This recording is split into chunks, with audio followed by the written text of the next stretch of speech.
Hi. Right. So a few of you were struggling a little bit with assignment 2, and in specifically questions 9.2, 9.3, and 9.4.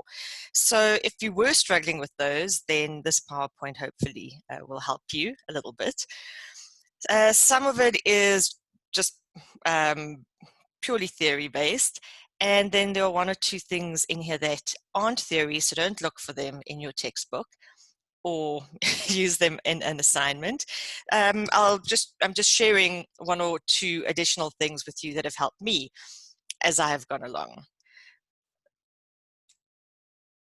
I've realized that a few of you, and I know it was a little difficult for me in the beginning, a few of you are struggling with figuring out that when you have a metaphor, what is the source and what is the target?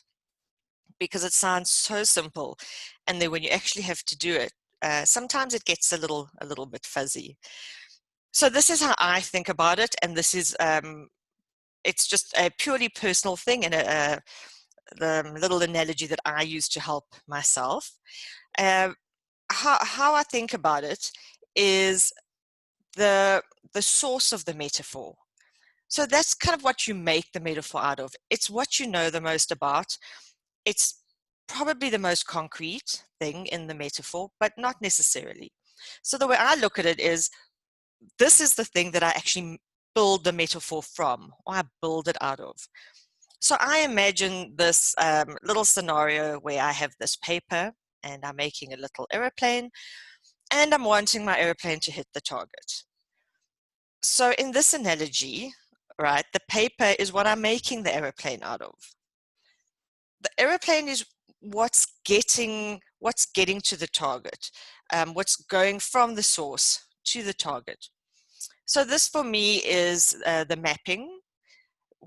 I'm sure you will all know by now that when you map a metaphor, you have source on the one side, you have the target on the other side, and you have these little arrows that go between them.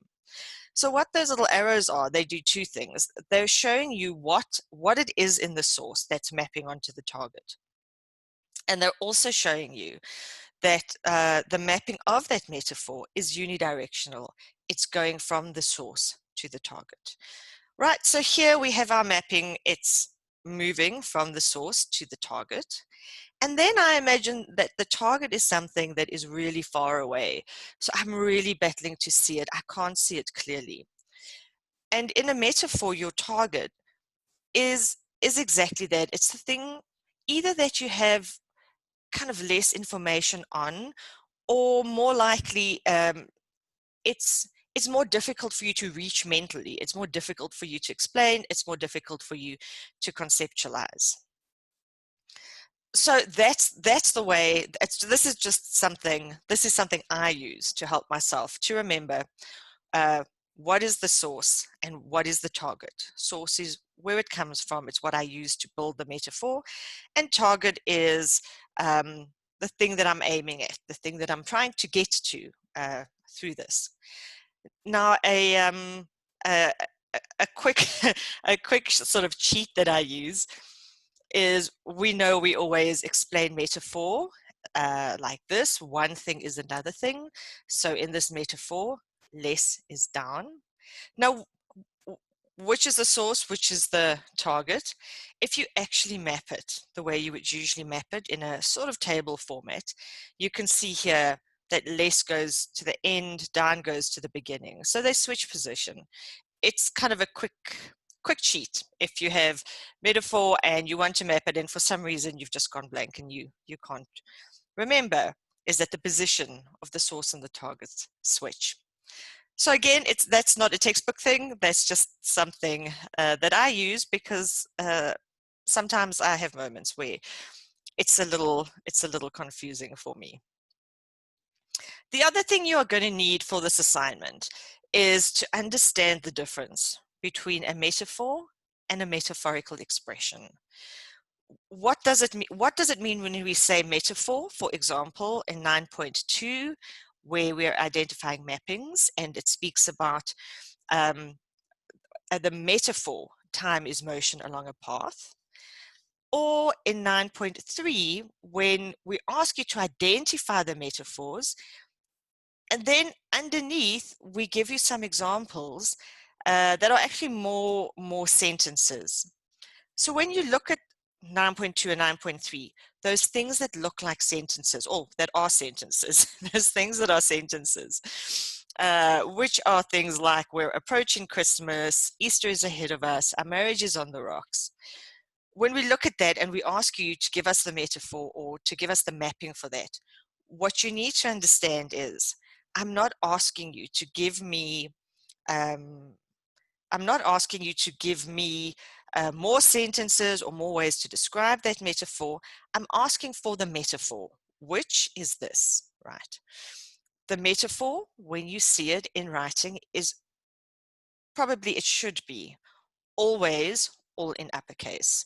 So it's very easy to identify the metaphor when we look at it, right? So for example, the metaphor more is up or less is down. There are then ways that we use this metaphor. And that's what we'll get to in the next slide is to understand that. But just as an example, there are ways that we use this metaphor when we speak, when we write. And we say that this is how we express the metaphor. These are expressions of it. So my marks went up, attendance is down, prices are dropping, turn up the heat, please. They relate, but they're not just a repetition of that metaphor. So how do we know the difference when we asked in the exams? Sorry, in our book. Well, here on the left, we have our metaphor, the actual metaphor, which I haven't written in uppercase because it's a conversation happening. So this little guy is saying, I've got my marks back and I'm feeling good because, you know, more is up, less is down. Right, we don't speak like that. We don't use the metaphor in the form of A is B, so this thing is that thing. We don't use it in conversation. But we use that metaphor, we use that conceptualization of things going up, of things going up. So the more things we have, we stack a whole lot of bricks on top of each other. The more we have, the higher they go. So more is up. That's the concept, right? But that's not how we use it in language. So here is how we could use it in language. Got my marks back, feeling good because they went up. Not as high as I hoped, but at least they didn't drop. So when we look at that, it's easy to see, right? The metaphor is easy to describe as A is B, more is up, less is down. And it operates more in the background. It's how we conceptualize something. It's not what we say. Whereas the expression is not easy to describe as A is B. If I say to you, take this phrase, not as high as I hoped, and give it to me as A is B. So for example, more is up. It's not easy because it's not just the core of the metaphor there. It's more difficult to describe as a source and target as A and B. In fact, you wouldn't describe it as source and target. You would go back and say, well, it's based on more is up, and you would talk about that. So what does that mean for your assignment? It means that for your assignment in 9.3, I ask you to identify the metaphors that underlie these examples, identify possible source and target domains, and state the metaphor as A is B. And we have something like the marriage is on the rocks. Very often what I see is people then try to give me similar expressions to marriage is on the rocks, or just to describe it. So I'm not looking for that. What I'm looking for is this. I'm looking for the metaphor that underlies that expression. So what is the metaphor that creates the concept, that contains the thinking that I'm basing that expression on? So although you'll never need to give these sort of lists explaining the difference or actually explain the difference. You just need to know that there is a difference. So you need to know what it is that you're being asked for in the assignments. Same thing in 9.8, where we're asking you to take a text and asking you to find examples of metaphors and then to map those metaphors. What you're going to find probably are you're going to find expressions of the metaphor. You're going to find something that says, for example, I'm on top of the world. The metaphor is not I am on top of the world. That's just how we've used the metaphor. The metaphor is probably something like happy is up. So just for you to be aware of that and to know the difference when you do your assignments. Right, so here is exactly that in 9.3, where you have to identify a metaphor. And one of them is, those two are still quite close. Again, it's asking you for the actual metaphor. It's asking for you to give me an A is B. This is this, right? And not to explain it in words, not to give me parallel expressions. So if we look at that one, what are we describing here? So this is just how I would approach this, and this is how I would approach it, because we don't always know. There are a lot of metaphors. There are so many conceptual metaphors. I mean, I don't know if there's even a limit for them. So it's not, you're not going to have them all just ready to use. So I would work my way through this. I would talk my way through it, and I would say, what are we describing? So those two are still quite close. It's probably, we're speaking about two people who are emotionally close. They're close friends, lovers, whatever, we don't know. But there's an emotional connection between them. So we're describing an emotional and intimate relationship between two people. And what are we using to describe it? Well, we're using physical distance because we're describing them as being close. Close is a physical thing. So our source then becomes physical proximity. The source is this, the physical part. We know physically what it's like to be close to something, to be far away from something. So we're drawing on that. And what is our target? What are we describing? What is that thing that's far away from us and sort of conceptually, and that is difficult to put into words? It's the relationship that they have. So our metaphor becomes emotional intimacy is physical proximity.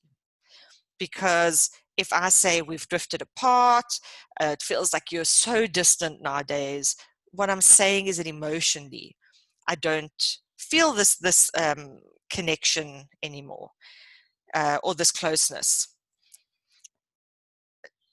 So if we look just at this metaphor, as I've just said, there are so many metaphors. You would have seen this from your textbook. There are some lists in your textbook. There are so many more. I mean, in your textbook, you have states or locations, changes, motion, causes or forces. In my book, it's page 300, but there are so many more. It helps to be able to access some of those lists and just go through them, and after you've done this top part and you kind of know what you're looking for, to see if there's anything that fits with that, and then work with that a little bit. So I do have these two links which I put in here, but obviously you can't click on them. So I will put them in separately. There is nothing that I could find that is one comprehensive list, not even in the books that I'm using. So look around, but you have to do this kind of thinking before you get to that. Right. So this specifically is for 9.3, where you have to identify the metaphors. Now 9.4 is asking you to have a look and see what is a primary metaphor, what is a compound metaphor. How can you tell the difference? If we have a metaphor like anger is heat, and another one like love is a journey, which of those is primary and which is compound, and why. Now, there is some stunning information on this in your book, but I've just taken a few of the highlights out of it because it's easy to explain. So we can see here that with anger is heat. We all know this is a very, very basic feeling. It is a very, this metaphor is just, it's a body thing. If you get angry, you feel warm. Your face gets warm. That's why we have expressions like I'm hot under the collar, for example. It's a body-based thing. So simple metaphors are body-based things, not necessarily that I can feel it physically, but they're very tangible things in my physical world. They're very simple things that I experience with my body as on a sensory motor level, on an experiential level. So for example, anger is heat. Love is warmth would be another one for the same reason. Something like more is up. Also a primary metaphor because it is a very simple thing that you can experience. As I said earlier, if I pack a whole lot of bricks on top of each other, you can physically see the more bricks there are, the taller the tower, and then if I take them off, the less there are, the lower the tower, the shorter the tower. So these are physical things that we can experience. The mapping is quite simple. Anger is heat. It's your mapping is going to be simple. There's not a whole lot of complex stuff about it. There's not a whole lot of complex stuff to say. And because it's so simple, you probably can't break it down into smaller metaphors. Where if you have something that, like, for example, love is a journey, this isn't even about linking two concepts like up is down, sorry, more is up. This is about linking entire domains. Remember those domains, we think of them as they are as sort of as areas of not information, areas of knowledge that you have. And they're a lot broader, they're a lot more complex. So when we're looking at compound metaphors, we're working with two domains. For example, love is a journey. Now, the domain of journey, even if I just tell you that journey, there is so much you can tell me about it. So much. You can tell me a lot more about a journey than you can tell me about heat, most probably. So the mapping is so much richer. If we're saying love is a journey, there are so many things we're building into that. We're saying that the lovers are like travelers, that their love is, it's like a vehicle, right, that we go through life in. That it is so rich. There's so much that you can read into it, and there's so much you're going to be able to do with it. It isn't based necessarily on experiential knowledge. It's more like it taps into knowledge structures. And I know that in your textbook, it actually speaks about buildings, theories of buildings. And so if you have a look at that, there's quite a lot of specific knowledge that you draw on, your knowledge of buildings, what happens with buildings, what they're like. Same as with love is a journey. There's so much from journey that you're drawing on. Because it is so complex, it can probably be broken into smaller parts. For example, love is a journey. Maybe we are breaking it down into life is a journey as one of the parts. Maybe we are looking at, as we did with this slide, maybe we're looking at emotional intimacy is physical proximity, because if we are traveling together, we're traveling in a car together, we are physically close. So there could be a lot more, well, there will be a lot more that goes into that. And then one that I think is quite interesting is that it's more likely to be culturally dependent. So I think it's in Philosophy of the Flesh, they speak about this example, and they say, so if you're in a culture where, let's say you're in a relationship, you're in a romantic relationship, we assume that physically you will be living together. You will have common goals in terms of maybe owning, let's say, property together, or but at the very least you're living together. You're planning both of your futures together as one future. So culturally, we have all these ideas and these expectations, and because these metaphors are not basic, sort of coming from our body's experience, our physiology, because they're coming from a richer space, a lot of those, they're more likely to be influenced or shaped somehow by our cultures. This is your 9.4. You're going to be looking at the metaphors you identified in 9.3. So again, you're not looking at those expressions, you're looking at the actual metaphors for me. And deciding whether they're primary or compound. A lot more information in the book, but this is basically what you're going to use to do that. I'm now moving back. I kept this for last because I thought it makes more sense here at the end. To 9.2, where you're identifying mapping. And the metaphor is time is motion along a path. And they speak about the moving ego model, and then they give you a few examples at the bottom, and it says you need to identify the mappings and underpinning those examples. So for me, for me personally, I struggled with this metaphor in the beginning because for me, it was quite abstract. And the only way I could make it more concrete for myself was to put it on to do a graphic like this.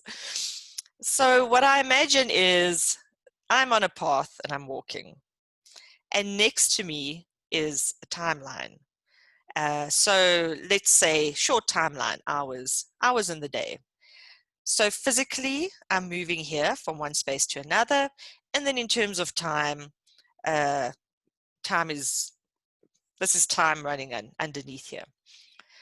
So what we mean, one of the first things we notice is that the path is not moving. I am the one who's moving.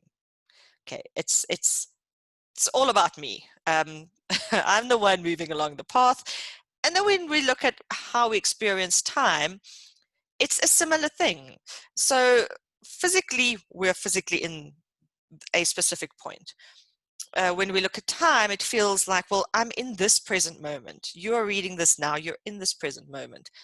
But then time is not kind of flooding around you. You are moving forward through time. And this is why it maps so nicely onto this, that because you can, if you imagine this, if you imagine that you're on a path, you know that physically there are things behind you and you're moving away from them. There are things in front of you, you're moving towards them. You can walk faster, you can walk slower.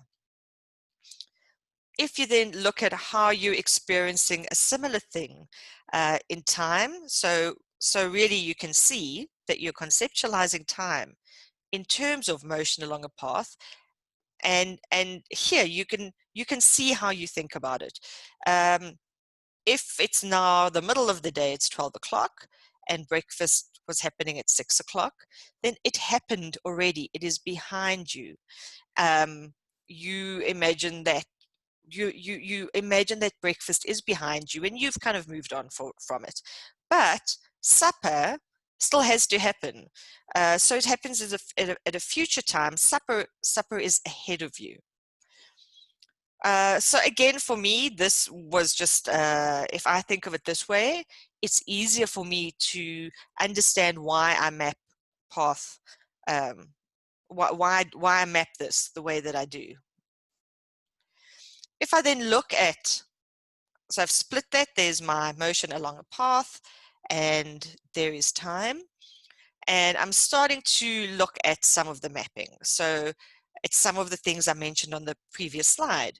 The path doesn't move, I move. The time doesn't move, I move, right? Ego-based. I can go faster or slower. Time passes faster or slower. So these are the things I looked at the top, and I said, what is it? What is it about time that allows me to express it or to think about it in terms of moving along a path? And those are the things that I'm using as my mappings. There is an error here because these little arrows should be repeating all the way down. And remember, that's to show us that we're mapping from the source and we're mapping onto the target. The last little one slide here is because I wanted you to have a look here at the way we express this metaphor. This is important because in your assignment, you're actually then asked to talk about things like we're approaching Christmas, Easter is ahead of us, we've left summer behind us. So so I wanted to show you here why it is that we use those expressions by, again, looking at something concrete, looking at I'm going along a path, and then looking at time. So on the path, if this is us in the real concrete world, I look behind me and I see a tree, right?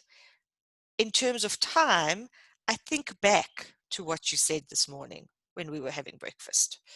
So there are no more trees further along. There are more trees further back along the path.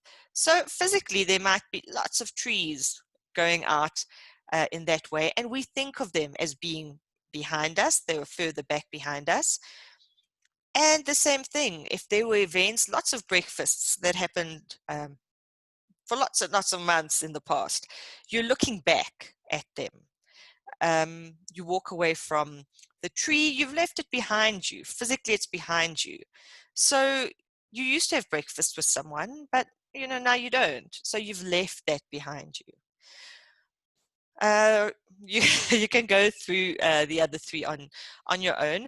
I'm really here just trying to match up a little bit of what we would say or how we think about things in the physical world if things are if we physically have walked past them, or if they're physically ahead of us, and then in time, if something has transpired in time in the past, or if it's still going to occur in the future. So for this, please map the metaphor. Map the metaphor time is motion along a path for me, and then you can apply that mapping to those examples that are given and that we've chatted about. So ending on a conceptual metaphor, obviously. Please remember that you can talk to me about any of this as often as you need to. And yes, one of the questions that came from one of our last chats was, so how much information can you put in? I'm comfortable with you putting in as much information as is relevant and as is useful. You will not be penalized for. I didn't give you a page count or a word count or a mark count, and that was quite specific. It's because you might have a lot to say about one question, a little bit less about the other. So I look at an overall thing, but please don't hold yourself back. If there's things you want to say, examples you want to use, please do that. The second thing is, remember that in cognitive linguistics, many things are going to depend on how you see them personally. So if you give answers, just motivate them really well. If I don't understand what your motivation is, I won't just mark it wrong. I will speak to you about it and ask you why you motivated it that way, because you might just see it very differently to what I do. So often there might be a discussion on it. So keep that in mind. And yes, the very last thing, 9.8, your textual analysis. You can choose, I mean, you can see that it's so broad: newspapers, magazines, just about anything. Uh, the advice that I always give is, don't just pick something and then try to analyze it. Look at it very carefully and see if it has good things for you to use. Pick something that is very, very metaphor dense, or uses one metaphor that repeats all the way through. Pick something that gives you a lot to work with. Don't pick something that looks like it has one or two nice things and then get stuck um, realizing there isn't really something there. So this seems obvious, but in practice, it's not always obvious. And I will say that if you choose a song, it's very likely that there will be a lot in there that you can use, and that it will be really nice, relatable stuff. So you can use anything. Just give it some thought before you do. And if there is anything else at all, please get hold of me. You know by now my email is jolene@fishingforstars.co.za. And yeah, I hope this was helpful for you.